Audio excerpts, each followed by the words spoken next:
ब्रह्मपुरारिसुरार्चितलिङ्गं निर्मलभाषितशोभितलिङ्गं जन्मजदुःखविनाशकलिङ्गं तत्प्रणमामि सदा शिवलिङ्गं तत्प्रणमामि सदा शिवलिङ्गं देवमुनिप्रवरार्चितलिङ्गं कामदहकरुणाकरलिङ्गं रावणदर्पविनाशनलिङ्गं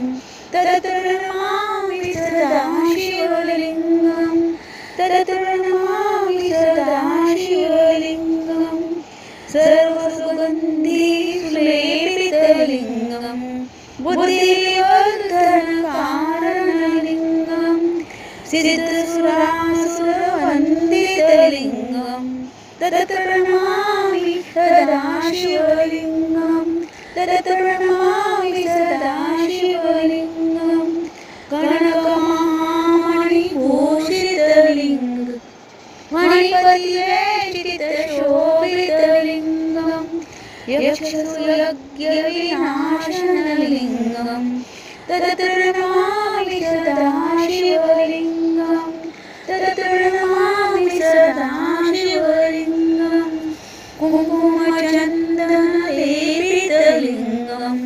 पङ्कजहारशोभितलिङ्गं सञ्चितपापविनाशनलिङ्गं तत्प्रणमामि सदा शिवलिङ्गं तत्प्रणमामि सदा शिवलिङ्गं देवगणार्चितसेवितलिङ्गं भावभक्तिरेव च लिङ्गं दिनकरकोटिप्रभाकरलिङ्गं तत्प्रणमामि सदा शिवलिङ्गं तत्प्रणमामि सदा शिवलिङ्गं अष्टदलोपरिवेष्टितलिङ्गं सर्वमुक्तवकारणलिङ्गं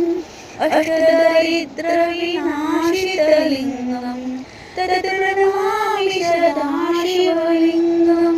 तत्प्रणमामि सदा शिवलिङ्गं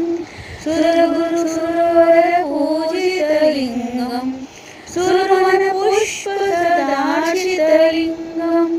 परात्परं परमात्मकलिङ्गं तत्प्रणमामि सदा शिवलिङ्गं तत्प्रणमामि सदा शिवलिङ्गं तत्प्रणमामि सदा शिवलिङ्गं लिङ्गाष्टकमिदं पुण्यं यः पठेत् शिवसन्निधौ शिवलोकमाप्नोति शिवे सह मोदते। ॐ